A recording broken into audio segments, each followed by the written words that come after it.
إن الحمد لله نحمده ونستعينه ونستغفره ونعوذ بالله من شرور أنفسنا ومن سيئات أعمالنا من يهده الله فلا مضل له ومن يضلل فلا هادي له وأشهد أن لا إله إلا الله وحده لا شريك له وأشهد أن محمدا عبده ورسوله يا أيها الذين آمنوا اتقوا الله حق تقاته ولا تموتن إلا وأنتم مسلمون يا أيها الناس اتقوا ربكم الذي خلقكم من نفس واحدة وخلق منها زوجها وبث منهما رجالا كثيرا ونساء واتقوا الله الذي تساءلون به والأرحام إن الله كان عليكم رقيبا يا أيها الذين آمنوا اتقوا الله وقولوا قولا سديدا يصلح لكم أعمالكم ويغفر لكم ذنوبكم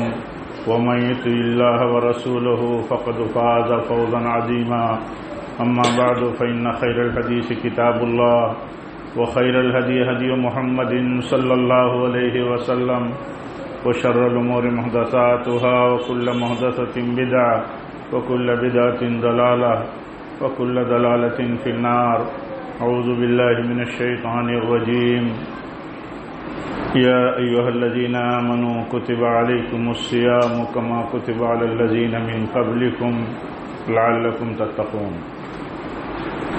دینی بھائیوں، اسلامی ماں اور بہنوں، رمضان کا اکثر حصہ گزر گیا ہے۔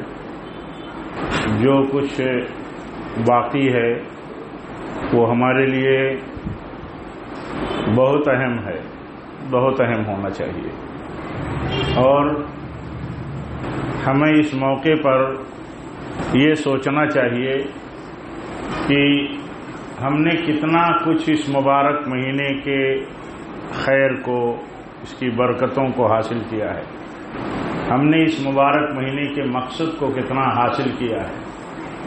آپ جانتے ہیں کہ ہر عبادت کا کوئی نہ کوئی مقصد ہے۔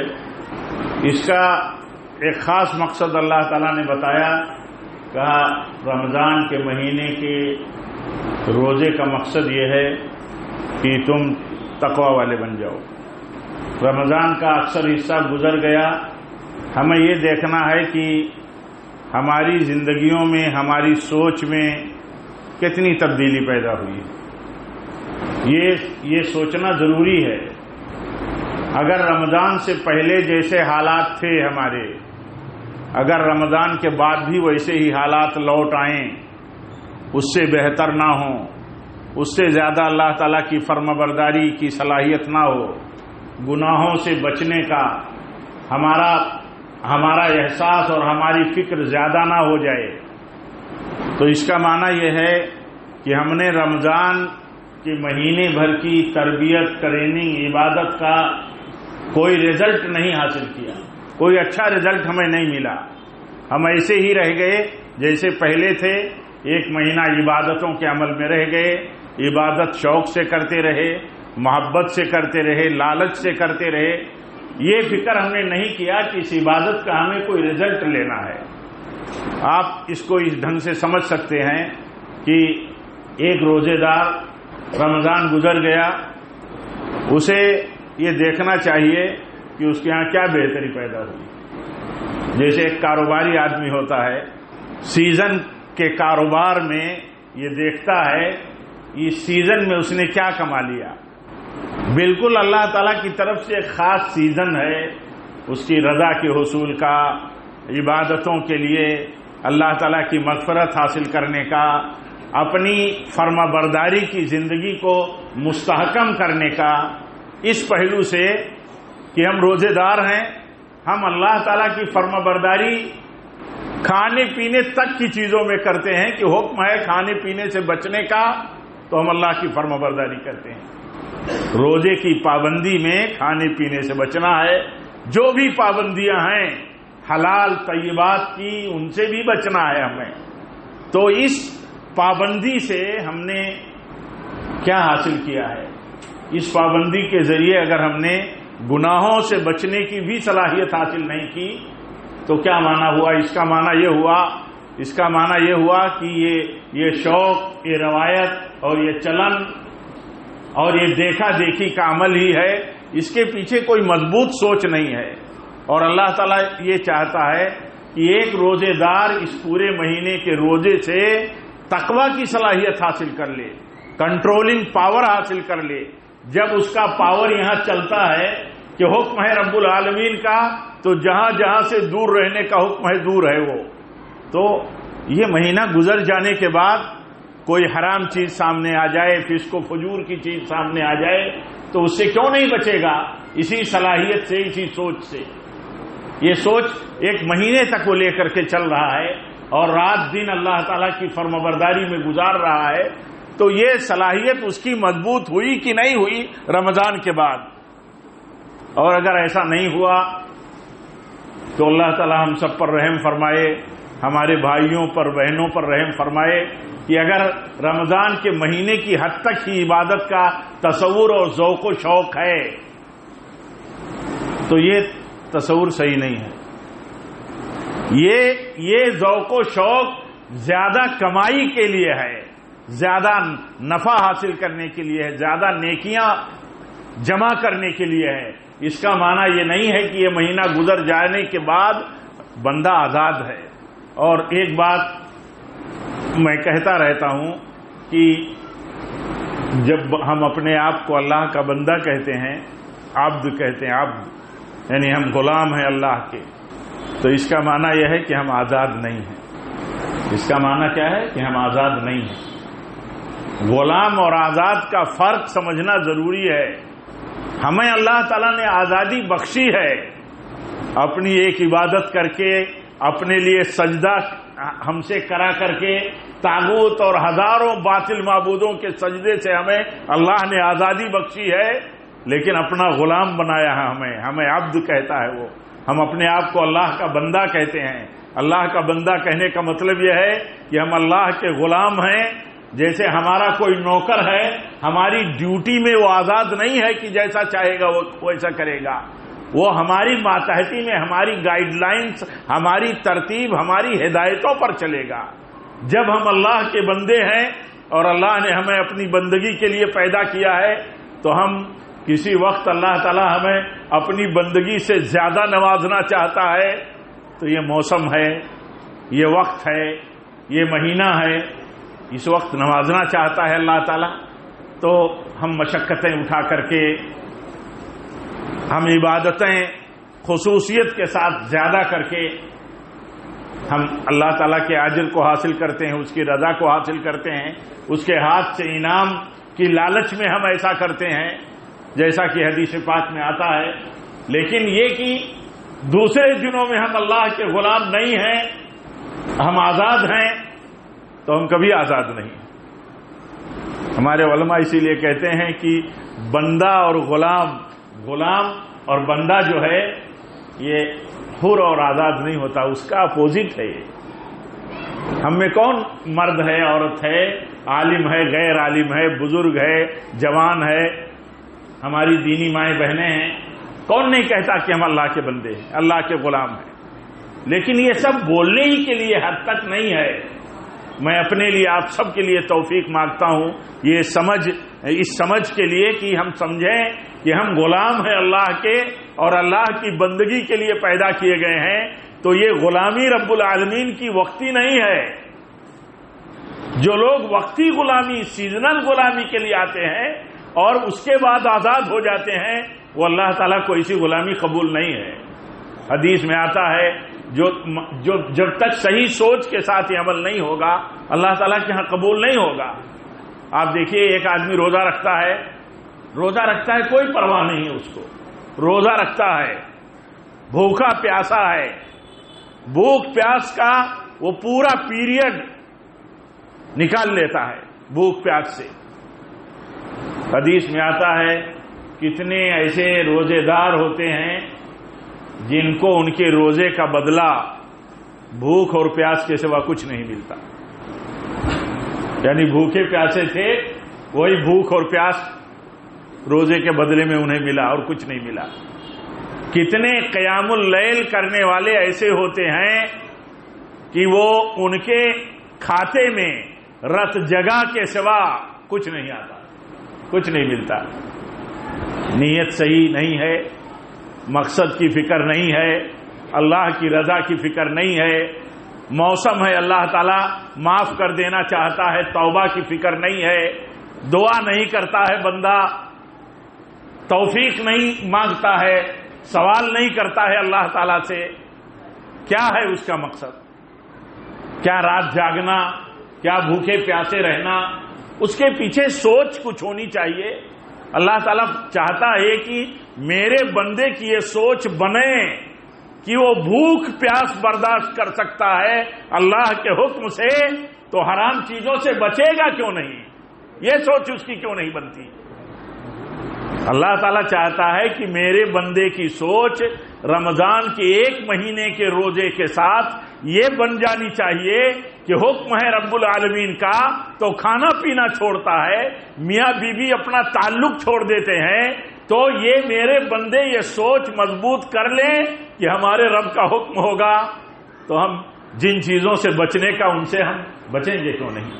یہی ہے فلسفہ پورے رمضان اور روزے کا یہی فلسفہ ہے کہ بندہ بچنے والا ہو جائے گناہوں سے، اللہ تعالیٰ کی فرما برداری کی اس عمل اور اس پوری تربیت کے سبق سے کہ اس کا ذہن بن جائے کہ وہ اللہ کے حکم کا فرما بردار ہے، بندہ ہے تو گناہوں سے بھی بچے گا. یہی سوچ میرے بھائیوں مضبوط ہونی چاہیے. دیکھیے کتنا ہمارے اندر یہ سوچ کس طرح ہم اس کو لے کر کے چلتے ہیں. میں عام طور پر میں تو یہی سمجھتا ہوں عام طور پر کہ لوگوں کو پرواہ نہیں ہوتی. جو بندے اللہ کے سال ہا سال عبادت کرتے ہیں رمضان میں ان کا شوق اور بڑھتا ہے، یقیناً بڑھے گا. لیکن جو لوگ رمضانی ہوتے ہیں وہ رمضان گزر جانے کے بعد پھر آزاد ہو جاتے ہیں. اس لیے بندے ہیں جب ہم اللہ کے تو ہم آزاد کبھی نہیں ہیں. یہ تصور بہت مضبوط رہنا چاہیے کہ ہم آزاد نہیں ہیں، ہم اللہ کے بندے ہیں. ہم اپنے لباس میں آزاد نہیں، ہم اپنی شکل و صورت میں آزاد نہیں، ہم اپنے معاملات میں آزاد نہیں، لین دین میں آزاد نہیں، ایک دوسرے کے ساتھ برتاؤ میں آزاد نہیں، چھوٹے بڑوں میں ہم تمیز کریں نہ کریں ہم اس میں آزاد نہیں. جتنے مسائل ہیں ہمارے بیچ میں زندگی کے، ان میں اللہ تعالیٰ نے جہاں جہاں ہمیں کہا ہے کہ تمہیں یہاں پابندی کرنی ہے، یہاں حکم ماننا ہے، وہاں ہم پابند ہیں.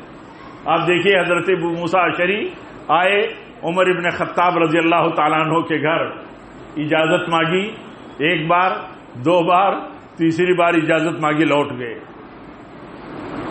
ان سے پوچھا انہوں نے، بعد میں پوچھا کہ کیوں نکل گئے، لوٹ گئے، آپ آئے تھے؟ تو کہا نبی صلی اللہ علیہ وسلم کا حکم ہے کہ گھر والے کو 1 بار آواز دو، 2 بار آواز دو، تیسری بار آواز دو، پھر رکو مت. دروازے پر کھڑے ہو کر کے بوجھ مت بنو، ہو سکتا ہے گھر والا کسی مشغولیت ہو تمہیں اجازت نہ دے سکتا ہو، تم لوٹ جاؤ. دیکھیے حکم ہے کس طرح عمل کر رہے ہیں، حکم ہے کس طرح عمل کر رہے ہیں. نبی صلی اللہ علیہ وسلم کی تعلیم ہے.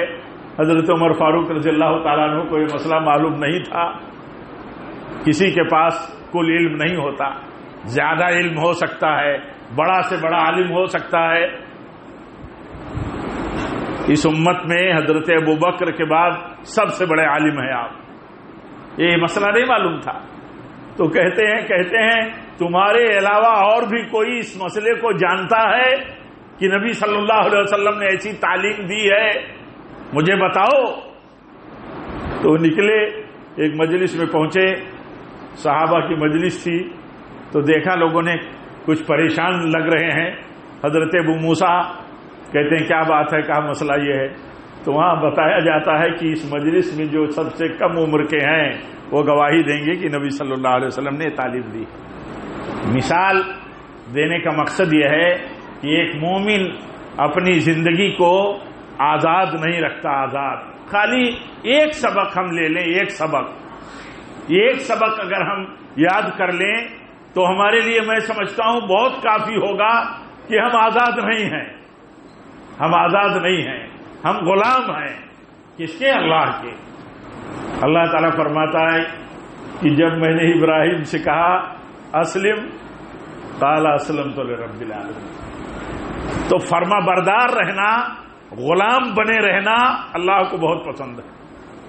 اور جب بندہ غلام ہوتا ہے، بندہ ہوتا ہے بندہ، تو اللہ فرماتا ہے وَإِذَا سَأَلَكَ عِبَادِي عَنِّي فَإِنِّي قَرِيبٌ أُجِيبُ دَعْوَةَ الدَّاعِ إِذَا دَعَانِ. میرے بندے اللہ تعالیٰ فرماتا ہے میرے بندے جب مانگتے ہیں مجھ سے تو میں ان کو دیتا ہوں. بتا دو اے نبی کہ میں قریب ہوں اپنے بندوں سے، میرے بندے جب مجھ سے مانگتے ہیں تو میں دیتا ہوں. آپ بتاؤ اپنے تجربے سے، آپ کا نوکر اگر فرمانبردار ہے تو آپ کتنے مہربان ہوتے ہیں اس پر.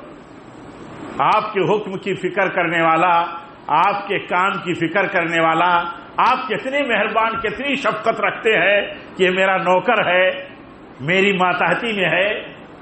آپ یہ بتاؤ اللہ تعالیٰ کتنا مہربان ہے ہم پر. ہمارا رب ہماری ماؤں سے زیادہ مہربان ہے، ہماری ماؤں سے زیادہ مہربان ہے. ہم میں کسی کو ذرہ برابر بدگمانی نہیں ہوتی ہے اپنی ماں سے کہ ماں سے ہم مانگیں تو ماں ہماری نہیں دے گی. ہم سب اولاد ہیں اپنے ماں باپ کے. بتاؤ کسی کا گمان ہم میں سے جا سکتا ہے کہ ہم اپنی ماں سے مانگیں، اس کے پاس دینے کے لیے بہت کچھ ہو، اس میں سے تھوڑا سا مانگیں اور ماں ہمیں نہ دے؟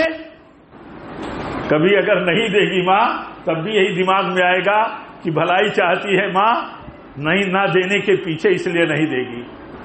ماں سے مانگے اولاد اور ماں نہ دے، دینے کی طاقت ہے، دینے کی چیز مہیا ہے، ایسا نہیں ہو سکتا. جب اللہ تعالی ہم اپنے بندوں پر ہماری ماؤں سے زیادہ مہربان ہے تو کیا یہ بدگمانی صحیح ہو سکتی ہے کہ ہم اللہ تعالیٰ سے مانگتے اور ہمیں نہیں دیتا ہے؟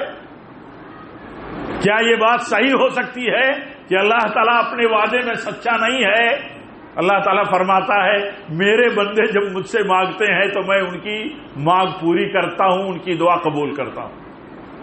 کتنے لوگ ہیں ایسا کہتے ہیں کہ بہت دنوں سے دعا کیا نہیں قبول ہوئی، تو کہیں بابا کو ڈھونڈنے لگے، کہیں کسی اور دعاڑی کو ڈھونڈنے لگے، معلوم نہیں کس کے در پر اور کس کی قبر پر چلے گئے. اپنے رب سے مانگنے والا، اب اللہ کا بندہ، صحیح عقیدے اور ایمان والا بندہ کبھی اپنے رب سے بدگمان نہیں ہو سکتا، نہیں ہو سکتا. آپ اس نقطۂ نظر سے سوچئے کہ اللہ تعالی ہمارا سوال اللہ سنتا ہے، ہمارا سوال اللہ تعالیٰ پورا کرتا ہے. میں یہ چاہتا ہوں کہ اگر یہ بات بہت واضح نہ سمجھتے ہو ہم تو سمجھیں. حدیث میں آتا ہے کہ اللہ تعالیٰ روئے زمین پر جو بھی مسلمان دعا کرتا ہے اللہ تعالیٰ ان کی دعا قبول کرتا ہے. دعا کی شرط کے ساتھ، دعا کے آداب کے ساتھ دعا کرتا ہے، دعا اللہ تعالیٰ قبول کرتا ہے. مظلوم ہے، گناہگار ہے تب بھی دعا قبول کرتا ہے. کافر ہے، کسی مسلمان کے ہاتھ پر اس پر ظلم ہوتا ہے، وہ کافر مظلوم ہے، اس کی بھی دعا اللہ قبول کرتا ہے. وہ کفر کرتا ہے، شرک کرتا ہے، معلوم نہیں کتنی معصیتوں میں مبتلا ہے، اس کی بھی دعا، وہ بھی اللہ کا بندہ ہے، نہیں فرما بردار ہے، نافرمان ہے. مصیبت میں جب پکارتا ہے سنتا ہے. قرآن پڑھیے، مشرکین مکہ جب سفر پہ ہوتے تھے، کہیں سمندری طوفان میں پھنستے تھے تو اپنے بزرگوں، پیروں، معبودوں کے بجائے اللہ کو نیک نیتی سے پکارتے تھے. اللہ تعالیٰ انہیں مجدار سے، طوفان سے بچا کے نکال دیتا تھا. تو اللہ تعالیٰ سنتا ہے، اللہ تعالیٰ قبول کرتا ہے. کبھی ایسا ہوتا ہے کہ جیسے ہم مانگتے ہیں ویسے ہی اللہ دے دیتا ہے. کبھی ایسا ہوتا ہے کہ اللہ تعالیٰ بلا ٹال دیتا ہے، اللہ تعالیٰ بلا ٹال دیتا ہے. آپ بتائیے، ہم نے کوئی نعمت مانگی، ہم نے کوئی چھوٹی مصیبت سے نجات مانگی، ہم نے جس سے نجات مانگی، جو مانگا ہم نے وہ چیز ہمیں نہیں ملی. جو مصیبت چھوٹی سی تھی یا جیسی بھی تھی اس سے نجات نہیں ملی، اس سے بڑی مصیبت سے اللہ نے نجات دے دیا. آپ بتائیے، ہمیں پتہ ہے؟ اللہ تعالی ہم سب کو ہر طرح کی بلاؤں سے، فتنوں سے اللہ تعالی ہم سب کو محفوظ رکھے، ایمان اور عافیت میں اللہ تعالی ہمیں رکھے۔ لیکن آپ بتائیے کہ ہم نے جس چھوٹی مصیبت سے یا جو بھی مصیبت ہمارے سامنے ہے اس سے ہم نے نجات مانگی اپنے رب سے، ہمارا رب ہماری موت سے زیادہ مہربان ہے، اس ایمان کے ساتھ مانگی، وہ اللہ تعالی نے نہیں دیا، تو ہمارا گمان اپنے رب کے ساتھ یہ ہونا چاہیے کہ وہ نہیں دیا تو اللہ تعالیٰ نے شاید اس سے بڑی کوئی بلا ٹال دی۔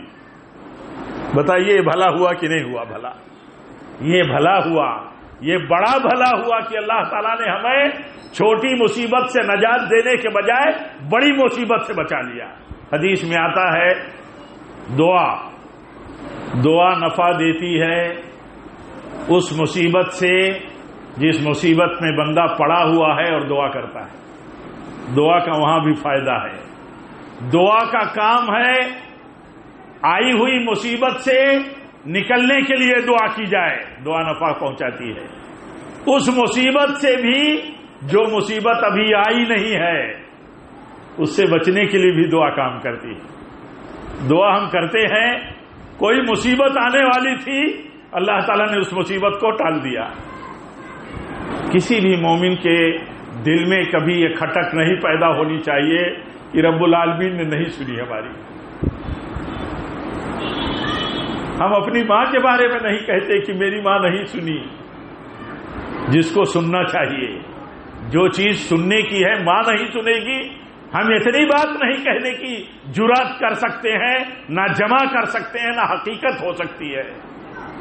ماں ہے، اس کی ممتا، اس کی شفقت، اس کی اپنی اولاد سے محبت بے پایا اسے مجبور کر دیتی ہے کہ اولاد کی خواہش کو پوری کرے۔ رب ہمارا رب تو بلائیں ٹال دیتا ہے۔ کبھی دیکھو بیمار ہوتے ہیں ہمارا کوئی بھائی، بزرگ، چھوٹا بڑا، امیر غریب، مرد ہو عورت ہو، بیمار ہوتے ہیں، کتنے تھوڑے شارٹ پیریڈ میں ہمیں بیماری سے نجات نہیں ملی، دعائیں کر رہے ہیں، دوائیں کر رہے ہیں، نجات نہیں ملی، معلوم نہیں کتنے خیالات میں ہم چلے جاتے ہیں، معلوم نہیں کتنے راستے ہم طے کرنا شروع کر دیتے ہیں۔ آپ یہ بتاؤ کہ اگر بیماری سے رب العالمین نے نجات نہیں دی، وہ بیماری ہمارے گناہوں کا کفارہ بن گئی، تو آپ بتائیے وہ بیماری ہمارے لیے رحمت ہے کہ نہیں ہے؟ گناہ اللہ نے ختم کر دیے اس بیماری کو دے کر کے، اور یا اللہ تعالیٰ نے اس بیماری کی بنیاد پر دعائیں کی، بیماری سے نجات نہیں ملی، اللہ تعالیٰ نے اس دعا کو اجر بنا دیا، ذخیرہ آخرت بنا دیا۔ اب بتاؤ نفع کتنا بڑا ہے؟ بیماری کی عمر، ہماری اپنی عمر، اللہ تعالیٰ معاف کر دے ہم کو، ہماری دعا اس شکل میں نہیں قبول کی کہ ہم سے بیماری دفع کر دیا اللہ تعالیٰ نے، لیکن ہمیں اس کے بدلے میں اجر دیا، ہم نے دعائیں کی اور اس کی بنیاد پر اللہ تعالیٰ نے جنت دی۔ وہ مشہور حدیث یاد کرو، آپ یاد کریں، سنتے رہتے ہیں، اس خاتون کی وہ روایت جس نے آ کر کے پیارے نبی صلی اللہ علیہ وسلم سے دعائے شفا کی درخواست کی تھی، آپ دعا فرما دیجئے مجھے شفا مل جائے، مجھے فیٹ آتا ہے، اور جب فیٹ آتا ہے تو بہت تکلیف ہوتی ہے، بے پردگی کا سامنا ہو جاتا ہے۔ آپ پوچھتے ہیں یہ بتاؤ کہ اگر اس بیماری پر صبر کے بدلے میں آپ کو اللہ جنت دے دے تو کیا چاہتی ہو؟ تو کہا صبر کروں گی، کہا صبر کروں گی، جنت چاہتی ہوں۔ آپ سوچو، یہ اس پہلو سے یاد رکھو اس مسئلے کو کہ اگر کسی بیماری کی عمر لمبی ہو گئی، تکلیف لمبی ہو گئی، تو وہیں تو ایمان والے کی آزمائش ہے کہ وہ اپنے رب کے ساتھ اس کا گمان کیسا ہے۔ وَإِذَا سَأَلَكَ عِبَادِي عَنِّي فَإِنِّي قَرِيبٌ أُجِيبُ دَعْوَةَ الدَّاعِ إِذَا دَعَانِ فَلْيَسْتَجِيبُوا لِي وَلْيُؤْمِنُوا بِي۔ اللہ فرماتا ہے حکم مانو میرا، مجھ سے مانگنے والوں میرا حکم مانو اور مجھ پر یقین بنائے رکھو، ایمان رکھو، یقین رکھو، تمہارا رب تمہارے سوال کو رد نہیں کرتا، کسی نہ کسی شکل میں تمہارے حق میں جو بہتر ہے وہ کرتا ہے۔ آپ بتاؤ ہماری مصلحتوں کو ہمارا رب زیادہ جانتا ہے کہ ہم جانتے ہیں؟ آپ یہ سوچو، ہم میں ہر آدمی سوچے، آپ پڑھے لکھے ہو، عام آدمی ہو، خاص آدمی ہو، امیر غریب ہو، دینی بھائیوں، آپ اور ہماری مائیں بہنیں، یہ سوچو کہ ہمارے حالات کو ہم سے بہتر ہمارا رب جانتا ہے کہ نہیں؟ ہماری مصلحتوں کو ہمارا رب ہم سے بہتر جانتا ہے کہ نہیں؟ کسی کو امیر بنا دیا، ہمیں غریب بنا دیا، تو کیا ہم کہیں گے؟ ہمارے ساتھ اللہ تعالیٰ نے صحیح نہیں کیا؟ ہمیں غریب بنانے میں ہمارے رب کے سامنے مصلحت تھی تو ہمیں غریب بنا دیا، ہمارے کسی بھائی کو امیر بنا دیا تو رب کی مصلحت تھی۔ یہ کہتے تھے اہل مکہ، کہتے تھے یہی ملے تھے نبی بنانے کے لیے اللہ کو، یہ شہروں میں یہی ملے تھے؟ تو اللہ تعالیٰ جواب دیتا ہے اللہ بہتر جانتا ہے کہ وہ کسے نبی بنائے، کسے نبی بنائے اللہ بہتر جانتا ہے۔ جب بندہ اس ایمان اور اس نقطۂ نظر کے ساتھ جیتا ہے، اس کنسپٹ کے ساتھ جیتا ہے تو بندہ بنا رہتا ہے، ورنہ پھر آزاد ہو جاتا ہے۔ اب اپنے رب سے آزاد ہو گیا تو جب اپنے رب سے آزاد ہوا تو معلوم نہیں کہاں کہاں جائے گا، کتنا رب بنائے گا۔ وہ ایک سجدہ جسے تو گراں سمجھتا ہے 1000 سجدوں سے دیتا ہے آدمی کو نجات۔ بندہ جب اپنے رب کے ساتھ جڑا رہتا ہے تو ہزاروں در سے اسے نجات ملی رہتی ہے، ہزاروں در سے اسے نجات ملی رہتی ہے۔ لیکن جب رشتہ اس نے کمزور کیا تو ایک در نہیں چھوڑے گا، یہاں گیا تو وہاں نہیں شفا ملی، وہاں گیا تو وہاں نہیں دعا کام آئی، وہاں گیا تو وہاں بھی کوئی فائدہ نہیں ہوا، چکر کاٹتا رہے گا، سارا ایمان عقیدہ اور یقین سب ختم کر دے گا، سب ختم کر دے گا۔ اسی لیے سبق دیا ہر پہلو سے قرآن نے، دین نے ہمارے کی۔ دیکھیے اللہ والے ایسے بھی تھے، ایک نبی ہیں اللہ کے، کتنی لمبی مدت ان کی بیماری کی تھی، آپ دیکھیے کتنی لمبی مدت تھی حضرت ایوب علیہ السلام کی بیماری کی۔ سب نے سارا رشتہ ان سے کاٹ کر کے الگ تھلگ کر لیا، یہ اتنی سنگین بیماری اور اتنی شدید بیماری، سب الگ تھلگ، لیکن بندہ لگا ہوا ہے اللہ تعالیٰ سے، لگا ہوا ہے اتنی لمبی مدت کے بعد۔ آپ بتاؤ ہم کتنے دنوں تک بیمار رہے، بیماری کی تشخیص بھی نہ ہو پائے، پتہ نہ چل پائے ٹیسٹ سے کہ بیماری کیا ہے، اور اس کے بعد دیکھو کیا کیا ہم کرتے ہیں۔ شاید جتنے فیمس دعاڑی ہوں کسی کو ہم نہ چھوڑیں، الا من رحم ربک، جو صحیح ایمان، صحیح عقیدے، صحیح اصول والے ہیں وہ اس سے بری ہیں، لیکن عام طور پر سماج کی صورتحال یہی ہے۔ تو اس سے میں کہنا یہ چاہتا تھا کہ رب العالمین کے ساتھ ہمارا تعلق، عقیدہ، یقین اتنا گہرا ہونا چاہیے، اتنا گہرا ہونا چاہیے کہ ہم دعا کرتے ہیں ہمارا رب ہماری دعا، ہم دعا کرتے ہیں ہماری حالت بدل دے اللہ، ہماری غریبی امیری میں بدل دے اللہ۔ اگر وہ ہمیں غریبی سے نکال کر کے امیری میں نہیں لاتا تو ہم کیا سمجھے، کیا اپنے رب کے بارے میں کہیں؟ ہمارے رب کا فیصلہ ہمارے حق میں جو ہے ہم اس سے راضی ہیں۔ مصیبت آ گئی، میری کوئی اولاد مر گئی، آپ کی کوئی اولاد مر گئی، اللہ تعالیٰ ہم سب پر رحم فرمائے، عافیت میں رکھے۔ کوئی اولاد مر گئی، مر جاتی ہے اولاد، کیا کہتا ہے بندہ؟ پیارے نبی کو نربنس کہا جانے لگا، نربنس، کوئی اولاد نرینہ زندہ نہیں رکھتی، تانا۔ ابراہیم پیدا ہوئے وہ بھی مر گئے، لیکن اللہ کے نبی فرماتے ہیں اے میرے رب میں تیرے فیصلے سے راضی ہوں۔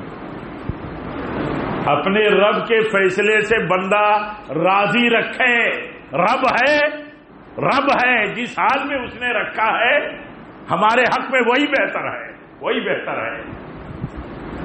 مومن ہے جس حال میں بھی ہے اس حال میں وہ بہتر ہے، اور اس کا رشتہ اس کے رب کے ساتھ۔ اتنا بڑا پاور مل جائے، سلیمان کو کتنی بڑی پاور دیا تھا اپنے نبی کو اللہ تعالیٰ نے، تو کہتے ہیں ھذا من فضل ربی، یہ میرے رب کا فضل ہے اور یہ میری آزمائش ہے کہ میں شکر گزار بن کر کے رہتا ہوں کہ کفر کرتا ہوں، ناشکری کا، یہ میرے رب کا فضل ہے۔ تو جن کو اللہ نے جتنا دیا جتنا دیا اتنا ہی وہ شکر گزار، مانگا بھی ایسی، مانگی بھی ایسی طاقت اور ایسا پاور کہ اللہ اتنی بڑی بادشاہت دے دے کہ میرے بعد کسی کو نہیں دینا، تو کسی کو نہیں ملے گی قیامت تک۔ یہ شیاطین و جن سب تابع تھے ان کے، یہ شیاطین و جن سب تابع تھے، ہوا ان کے رخ پر ان کی خواہش پر چلتی تھی۔ اللہ نے اتنا پاور دے دیا تھا، اتنا پاور تھا کہ ان کی ماتحتی میں رہنے والے ایک عفریت ہے، عفریت قرآن کہتا ہے، اس نے کہا کہ آپ اگر کہیں تو پلک جھپکنے کے اندر جتنا وقت جاتا ہے اتنی دیر میں بلقیس کا تخت یمن سے لا کر کے آپ کی خدمت پہ رکھ دوں گا۔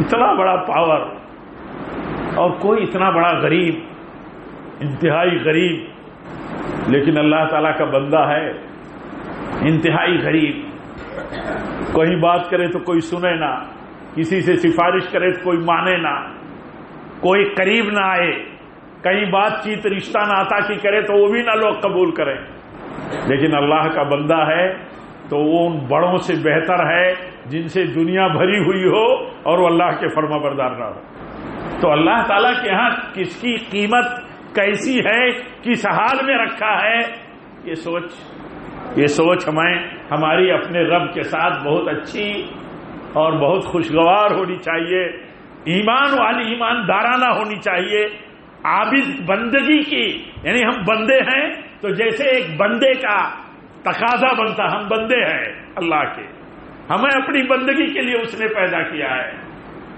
اب ہمیں اس کی مرضی کے سوا کوئی چیز منظور نہیں ہے، ہم ہر حال میں اس کی حمد کرتے ہیں، ہر حال میں خوشحال ہیں، بے پناہ شکر کرتے ہیں جتنی استطاعت ہے، کہیں پریشانی میں ہے تو بھی حمد اس کی کرتے ہیں، مجھ سے زیادہ پریشان لوگ ہیں، ان سے کم پریشانی اللہ نے مجھ پر ڈالی ہے۔ دیکھیے حدیث میں آتا ہے جب کسی کی کوئی اولاد مر جاتی ہے تو اللہ تعالیٰ ان فرشتوں سے جو موت جان لینے پر مقرر ہیں ان سے پوچھتا ہے، اللہ کو سب معلوم ہے، میرے بندے کی اولاد کی جان لے لیا تم لوگوں نے، جان نکال لیا، کلیجہ نکال لیا، اچھا بتاؤ تو پھر اس کے بعد میرے بندے نے کہا کیا؟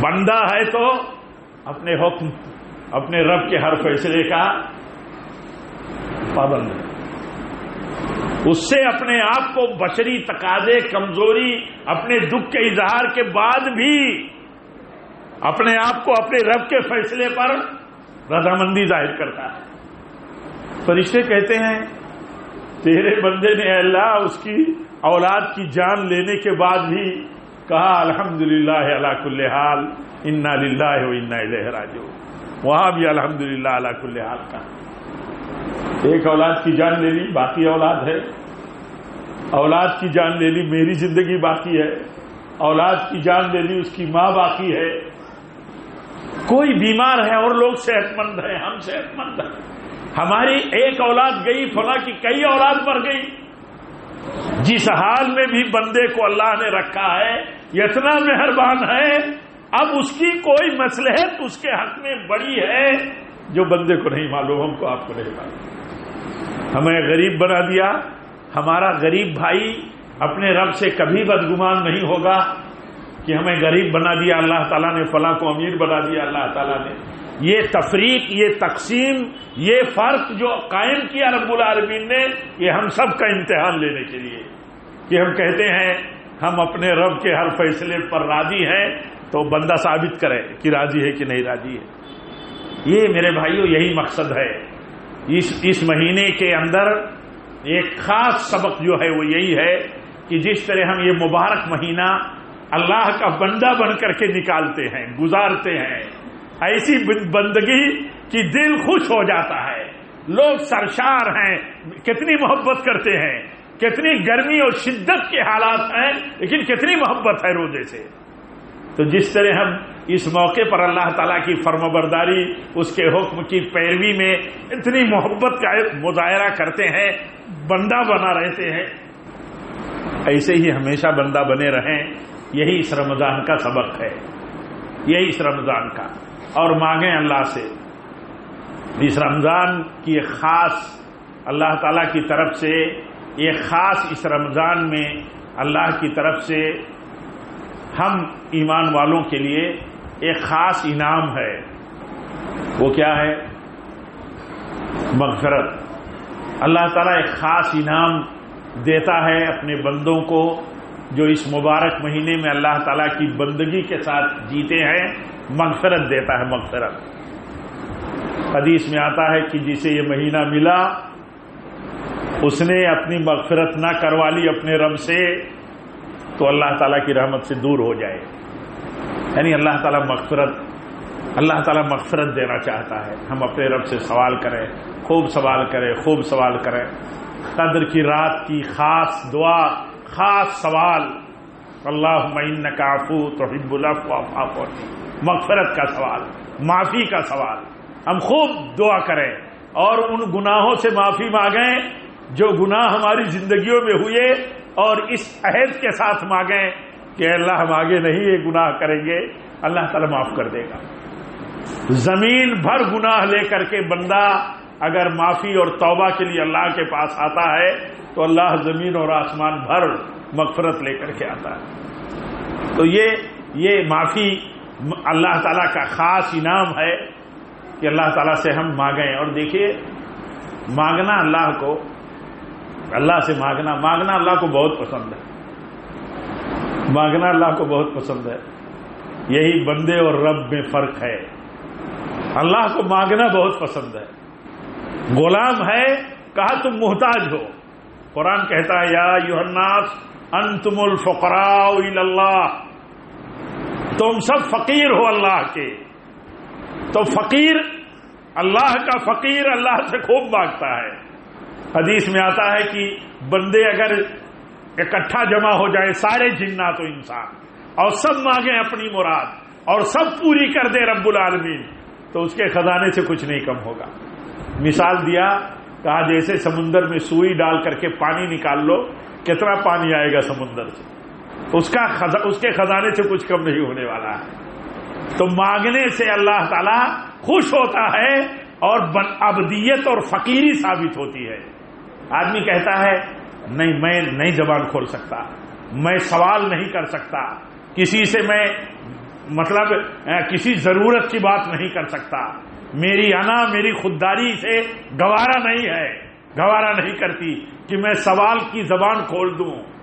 لیکن اللہ تعالیٰ کہتا ہے تم مانگتے ہو تو میں خوش ہوتا ہوں. تم فقیر ہو، فقیری کرو اپنے رب کے ساتھ، اور اپنے رب کے جب فقیر رہو گے تو اللہ تعالیٰ دوسروں سے تم کو بے نیاز کر دے گا. لیکن دیکھیے ہمیں اللہ سے فقیری نہیں آتی. جتنا بندہ گڑ گڑاتا ہے لوگوں سے، اپنی عزت، اپنا ایمان، اپنا اسٹیٹس، اپنی حیثیت گرا لیتا ہے اپنوں کے بیچ میں. بندے کو کام ہے اپنے رب کے سامنے اپنے آپ کو گرائے. حدیث میں آتا ہے عاجزی سے مت مانگو کسی سے، سب عاجز ہیں اللہ کے ہاں. دینے والا بھی عاجز ہے، وہ بھی فقیر ہے اللہ کا. کب کسی کو دیا ہے کب لے لے پتہ نہیں. جیسے صحت دیتا ہے، بیماری پہنچا دیتا ہے، کیسے بیماری آتی ہے سوچ نہیں سکتا آدمی. زندگی ہے کیسے موت آ جاتی ہے سوچ نہیں پاتا ہے آدمی. تو اس صورتحال میں ہم تو جیتے ہیں. تو اللہ تعالیٰ چاہتا ہے کہ مانگیں ہم. دیکھیے اللہ کے نبی کی کثرت کے ساتھ جو دعا تھی، حدیث میں آتا ہے اکثر آپ دعا کرتے تھے ربنا آتنا فی الدنیا حسنہ وفی الآخرۃ حسنہ وقنا عذاب النار. نبی صلی اللہ علیہ وسلم کی محبوب دعا، کثرت کے ساتھ جو دعا. ہم مانگے دنیا ہی نہ مانگے. جس نے صرف دنیا مانگی اللہ اس کو دنیا دے دیتا ہے. کبھی اللہ تعالیٰ چاہتا ہے دے دو اس کو دنیا، آخرت کی اس کو فکر نہیں. لیکن مومن کبھی صرف دنیا پر راضی نہیں رہ سکتا. وہ دیکھیے حضرت عبدالرحمن بن عوف ہیں، افطار پر بیٹھے ہیں، بہت امیر ہو گئے تھے. آئے تھے، سب کچھ لٹا تھا جب ایمان قبول کیا. ہجرت کر کے آئے تو کچھ نہیں تھا. انصاری صحابی نے ان کو اپنے مال میں حصے دار بنانے کی پیشکش کر دیا، آفر کر دیا، کہا میرا یہ مال ہے آپ لے لو آدھا۔ برکت کی دعا کیا، کہا بازار بتاؤ، یہاں بازار، میں تاجر آدمی ہوں، میرا تجارتی تجربہ ہے، تجارت کیا، اتنی برکت ہوئی، اتنی برکت ہوئی۔ آپ اٹھا کے تاریخ دیکھیے کہ کتنا مال تھا ان کے پاس۔ آج جن کو آپ بڑا سے بڑا کوئی نام لے سکتے ہو، اس سے زیادہ مال تھا ان کے پاس۔ افطار پر بیٹھے ہیں، سوچ کے رونے لگے، کہا اتنا مال عبدالرحمن بن عوف کو ملا۔ مصعب بن عمیر شہید ہوئے، حمزہ شہید ہوئے رضی اللہ عنہما۔ ان کو پہنانے کے لیے اتنا کفن نہیں تھا، اتنا کپڑا نہیں تھا کہ سر سے پاؤں تک ڈھک دیا جائے۔ یہ سوچ کر کے رونے لگے اور کہنے لگے اے اللہ اتنا دنیا تو نے دے دیا مجھے، اور ان کو کفن کے لیے کپڑا میسر نہیں تھا۔ کہتے ہیں اے اللہ کیا تو نے میری نیکیوں کا بدلہ دنیا ہی میں تو نہیں دے دیا؟ یعنی ایک آدمی دیکھیے اس کی حیثیت کتنی بھی بڑی ہو تب بھی اس کو اپنی دنیا کی بہتری، دنیا کی عزت، دنیا کا مال، دنیا کی آسائش، یہ سب اللہ تعالیٰ کی نعمت ہے، اس پر شکر گزار بنا رہتا ہے، اس سے نفع اٹھاتا ہے، اس سے راحت اٹھاتا ہے، اس سے زینت حاصل کرتا ہے، سب ٹھیک ہے، لیکن اس کی نظر اصل آخرت پر ہے۔ آخرت چلی جائے، دنیا مل جائے، ایک مومن کبھی نہیں قبول کر سکتا اگر اس کا ایمان صحیح ہے۔ فَمَنْ زُحْزِحَ عَنِ النَّارِ وَأُدْخِلَ الْجَنَّةَ فَقَدْ فَازَ وَمَا الْحَيَاةُ الدُّنْيَا إِلَّا مَتَاعُ الْغُرُورِ۔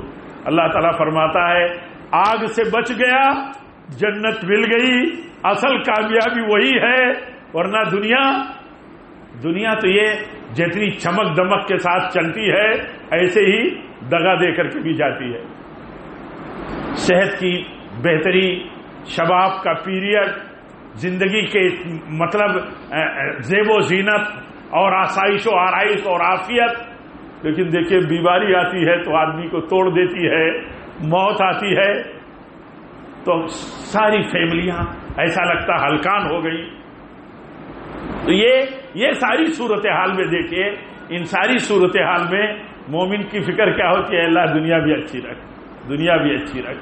ایک صحابی تھے وہ دعا کرتے تھے اے اللہ میری غلطیوں کی سزا تو دنیا ہی میں دے دے۔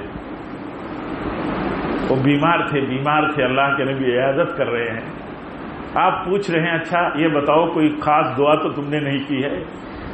تو کہتے ہیں ہاں میں نے یہ دعا کی ہے کہ اللہ میری غلطیوں کی سزا مجھے دنیا ہی میں دے دینا۔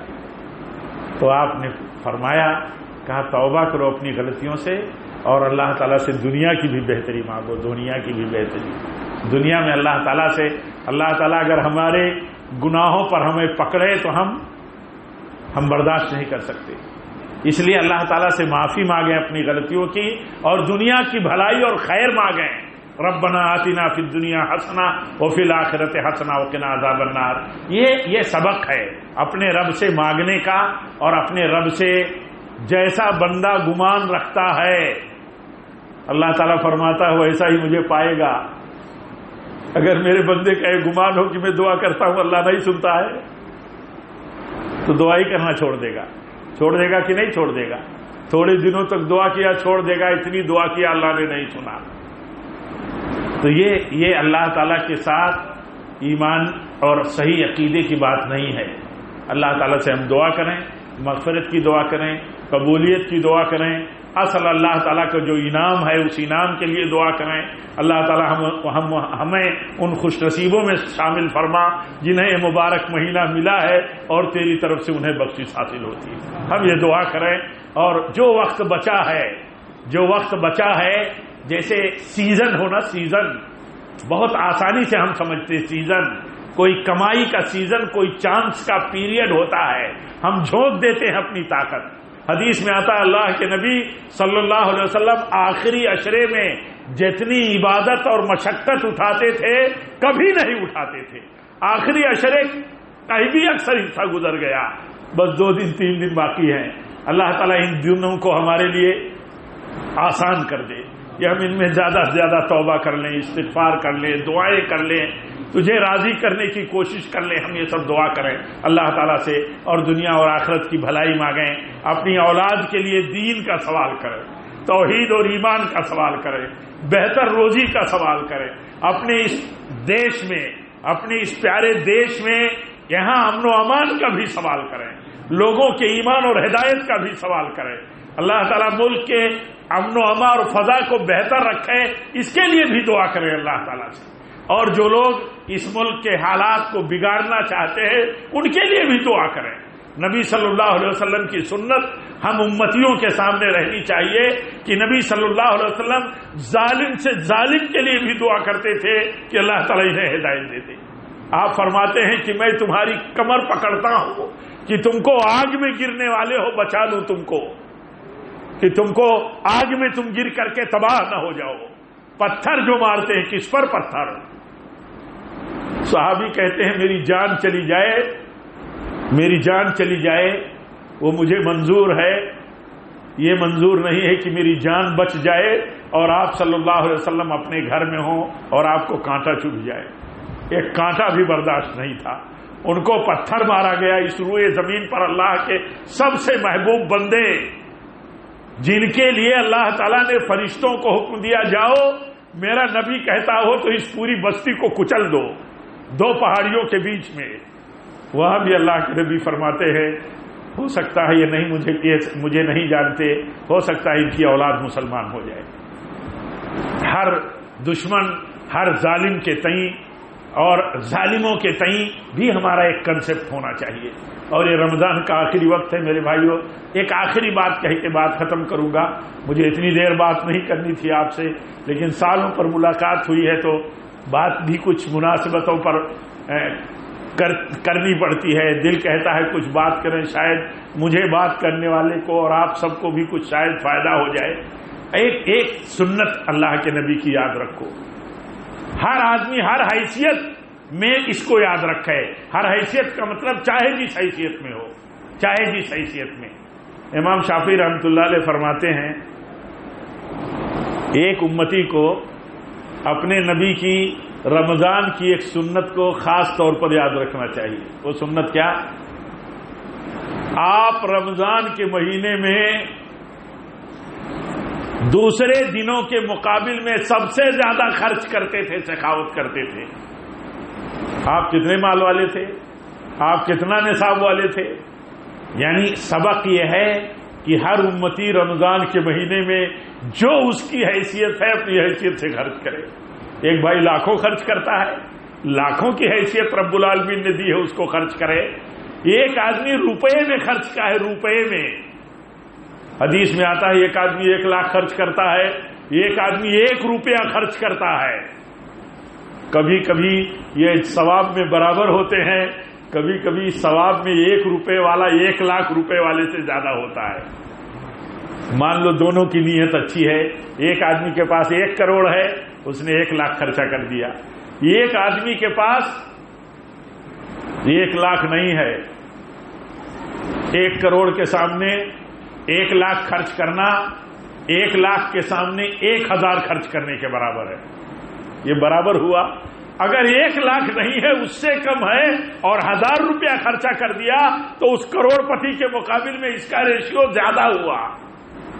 ایک آدمی کے پاس 10 روپیہ ہے جیب میں, اس نے 1 روپیہ اٹھا کر کے خرچ کر دیا. رمضان کا مہینہ ہے, میرے نبی کثرت کے ساتھ خرچ کرتے تھے. آپ صلی اللہ علیہ وسلم سب سے زیادہ سخی تھے.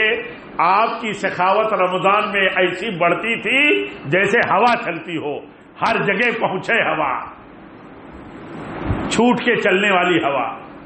تو آپ کی سخاوت ایسی ہوتی تھی. رمضان کے مہینے میں ایک آدمی کے پاس 10 روپیہ 1 روپیہ خرچہ کر دیا. ایک آدمی کے پاس جیب میں 20,000 روپیہ ہے, اس نے خرچہ کر دیا اس کے حساب سے. آپ بتاؤ جس کے پاس کم ہے اس کی حیثیت کتنی بڑی ہے, کتنی بڑی ہے. تو یہ ماحول بھی اچھا نہیں ہے ہمارے بھائیوں کا کہ فلاں کو اللہ نے مال دیا, فلاں سے لے لو, فلاں سے لے لو, فلاں سے لے لو. نہیں, مجھ سے یہ لے لو, مجھ سے یہ لے لو. جو آدمی کی حیثیت ہے وہ دے, وہ خرچ کرے, خرچ کرے. آگ سے بچو. اللہ تعالیٰ فرماتا ہے چاہے کھجور توڑ کر کے خرچ کرو, تو یہ ایک سبق ہے رمضان کے مہینے کا. یہ کوئی زکوٰۃ کا مہینہ شریعت کی طرف سے فکس نہیں ہے. زکوٰۃ صاحب نصاب اگر جن کے پاس مال اتنا ہے کہ وہ زکوٰۃ فرض ہوتی ہے وہ رمضان کے مہینے کو فکس کرتے ہیں زکوٰۃ کے لیے، ٹھیک ہے فکس کیا، کسی مہینے کو بھی فکس کریں، ورنہ رمضان کا مہینہ عام صدقہ عام خرچ کرنے کا مہینہ ہے. آپ جس کی جو حیثیت ہے وہ خرچ کریں، اور خرچ کرنے سے جیسے دعاؤں سے بلائیں ٹلتی ہیں، دعا آنے والی بلا سے جا کے ٹکرا جاتی ہے. ہم کہتے ہیں دعا ہماری قبول نہیں ہوئی، یہاں دعا گئی اور بلا آ رہی تھی اور وہ بھیڑ گئے دونوں، یہاں تک کہ اللہ تعالیٰ نے بلا کو ٹال دیا. ایسے ہی صدقہ بلائیں کو ٹالتا ہے. صدقہ تھوڑا ہو یا زیادہ ہو، اللہ تعالیٰ اپنے بندوں کی حیثیت کو جانتا ہے. اسی نے تو ہم کو بڑا بنایا یا آپ کو بڑا بنایا، ہمیں چھوٹا بنایا، ہمارے کسی بھی بھائی کو چھوٹا بڑا بنایا، یہ تو وہی جانتا ہے کیوں بنایا. خود فرماتا ہے ان اللہ یبسط الرزق لمن یشاء ویقدر، جس کی روزی چاہتا ہے بڑھاتا ہے، جس کی روزی چاہتا ہے کم کرتا ہے، تنگ رکھتا ہے، جس کی روزی چاہتا ہے کشادہ رکھتا ہے. یہ اس کی مصلحت ہے. کس طرح ایک غریب اور امیر کو آزماتا ہے یہ وہی جانتا ہے. ہمارا کام ہے، ہمارے رب کا فیصلہ ہے، ہم اپنے فیصلے پر راضی ہیں، ہم اپنے فیصلے پر راضی ہیں، خوش ہیں ہم اپنے رب کے فیصلے پر. یہی ہے رضیت باللہ ربا وبالاسلام دینا وبمحمد رسولا صلی اللہ علیہ وسلم. یہی ہے کہ ہم خوش ہیں، ہم خوش ہیں. تو میرے بھائیوں یہ سبق یاد رکھیں اور دعا کریں اللہ تعالیٰ سے کہ رب العالمین ہماری عبادتوں کو قبول فرمائے. بقیہ جو ایام باقی ہیں اللہ تعالیٰ ان دنوں میں بھی ہمیں صحت کے ساتھ زندگی کے ساتھ عبادت کی توفیق دے، اور جو کچھ کمیاں ان عبادتوں میں رہ جاتی ہیں اس کے لیے بھی اللہ تعالیٰ نے ہمارے لیے حل دیا ہے. صدقۃ الفطر ہم پر فرض کیا ہے، غلے کی شکل میں ہم صدقۃ الفطر دیں، یہی بہتر ہے، یہی ثابت ہے. اس کا اہتمام کریں، اس کے ذریعے اللہ تعالیٰ روزے کے اندر ہونے والی کمیوں کو اللہ تعالیٰ دور فرماتا ہے. اور اپنے بھائیوں کے تئیں اپنے دلوں میں کینہ نہ رکھیں. حدیث میں آتا ہے کہ اللہ تعالیٰ کی طرف سے مغفرت ہوتی ہے. مغفرت سوموار کو اور جمعرات کو مغفرت، جنت کے دروازے کھلتے ہیں، مغفرت عام ہوتی ہے اللہ کی طرف سے سارے ایمان والوں کے لیے، سوائے ان کے جن کے بیچ میں آپس میں جھگڑے ہوں. اللہ تعالیٰ فرماتا ہے کہ ان کی مغفرت روک دو یہاں تک کہ اپنے جھگڑے ختم نہ کر لے. دنیا کے لیے چھوٹے چھوٹے مسئلوں کے لیے جھگڑے فساد آپس میں، یہ ہماری دعاؤں کی قبولیت اور ہماری مغفرت میں رکاوٹ ہے. جیسے شرک رکاوٹ ہے، ایسے یہ فساد آپس کا رکاوٹ ہے. ہم اگر جنت اور مغفرت کے لالچی ہے تو ہمیں قربانی دینی پڑے گی. قربانی آپ سوچئے، حضرت ابوبکر رضی اللہ تعالیٰ عنہ کی بیٹی، آپ کی بیوی، ہم سب کی ماں عائشہ رضی اللہ تعالیٰ عنہ پر تہمت لگائی گئی اور غلطی کر بیٹھے. آپ کے خالہ زاد بھائی ایمان والے تھے، پکے سچے تھے، غلطی ہو گئی. کہا میری بیٹی پر میرے خالہ زاد بھائی نے تہمت لگا دی، منافقوں کی زبان بول دی، اور وہ غریب تھے، ان کا خرچ چلاتے تھے، کہتے تھے اب خرچ نہیں دوں گا. تو اللہ تعالیٰ نے حکم نازل فرمایا، ہدایت نازل فرمائی اور عزیمت کا راستہ بتایا. کہا مغفرت تمہاری اگر لالچ ہے، تم چاہتے ہو مغفرت اپنے رب کی، الا تحبون ان یغفر اللہ لکم، کیا تمہیں یہ پسند نہیں ہے کہ اللہ بخش دے تمہیں؟ تو معاف کر دو اپنے بھائی کو، معاف کر دو. اتنی بڑی معافی کی ترغیب دیا حضرت ابوبکر کو. اللہ کے نبی نے بلایا اور آیت پڑھ کر کے سنائی کہ اے ابوبکر آیت اتری ہے. تو کہتے ہیں یا رسول اللہ صلی اللہ علیہ وسلم معاف کر دیا، ایسے ہی دیتا رہوں گا جیسے پہلے دیتا تھا. کیوں؟ مغفرت دے دے گا اللہ. معاف کرنا دنیا میں سب سے بڑی بہادری کا کام ہے. معاف نہیں کر پاتا آدمی کسی کو، اپنوں کو نہیں، بھائیوں کو نہیں، رشتہ داروں کو نہیں، دوستوں کو نہیں. لیکن جو حقیقت میں اللہ تعالیٰ کی بخشش اور معافی کا لالچی ہوتا ہے اس کے لیے معاف کرنا آسان ہوتا ہے. تو یہ خاص بات کہ ہماری دعاؤں میں جو چیز رکاوٹ بن جاتی ہے وہ، یا ہماری بخشش میں جو چیز رکاوٹ بن سکتی ہے وہ ہمارے آپس کے جھگڑے ہیں. ہم سب اس کے لیے دل بڑا کریں، معاف کرنے کی صلاحیت اور توفیق مانگیں اللہ سے. یہ بہت بڑی بات ہے اپنے بھائی کو معاف کرنا، یہ بہت بڑی بات ہے. کوئی چھوٹی نیکی اللہ کی توفیق کے بغیر نہیں ہوتی. تو اتنی بڑی نیکی کہ معاف کر دیں اپنے ساتھ زیادتی کرنے والے کو، حق مارنے والے کو، یہ آسان نہیں ہے. حدیث میں آتا ہے، جو ابھی مولانا سنا رہے تھے، حدیث میں آتا ہے کہ جس نے جھگڑے کو ختم کرنے کے لیے اپنے حق سے دستبرداری اٹھا لی، اللہ کے نبی فرماتے ہیں اس کے لیے میں جنت میں ایک محل کا ضامن ہوں، گارنٹر ہوں، کیونکہ معافی آسان نہیں. اللہ تعالی ہم سب کو توفیق عطا فرمائے. رب العالمین ہمارے بیماروں کو شفا دے. جو لوگ اس پیریڈ میں، جو بھی ہمارے قریبی عزیز دینی بھائی، بچے جو بھی فوت ہو گئے، خاص طور پر یہ پیریڈ میں بیماریوں سے گزرے، اللہ تعالیٰ ان کی بیماریوں کو کفارہ سیئات بنا دے. جو وفات پا چکے اللہ ان کی مغفرت فرما دے. جو مشکل حالات میں ہیں اللہ تعالیٰ انہیں ایمان پہ جمائے رکھے، ان کی مشکل آسان بنائے. جو بیمار ہیں اللہ تعالیٰ انہیں بیماری سے نجات دے، اور یا بیماری پر صبر کرنے کی اللہ تعالیٰ ہمت دے، توفیق دے. اللہ ان لوگوں میں سے ہمیں شامل فرمائے کہ جن پر جب مصیبت آتی ہے تو صبر کرتے ہیں، اور جن پر جب آسانی آتی ہے تو شکر کرتے ہیں. ہر حال میں ہمیں صابر و شاکر بن کر کے زندگی گزارنے کی اے اللہ تو توفیق عطا فرما. اے اللہ ہمیں قدر کی رات نصیب فرما، قدر کی رات ہمیں نصیب فرما، جس رات کی عبادت تقریباً 84 سال کی عبادت سے افضل ہے. اے اللہ ہمیں وہ قدر کی رات تو نصیب فرما، اور اس رات میں ہماری دعاؤں کو تو قبول فرما لے. رب العالمین ہمارے والدین پر رحم فرما. ہمارے جو والدین مر چکے ہیں اللہ تعالیٰ ان پر تو رحم فرما، ایسے ہی رحم فرما جیسے ہم پر وہ بچپن میں رحم کرتے تھے. اے اللہ تعالیٰ ہماری اولاد کو دین اور دنیا کی بھلائیاں نصیب فرما. اے اللہ ہمیں بھی، تو ہم بھی تجھ سے دنیا کی بھلائی کا سوال کرتے ہیں.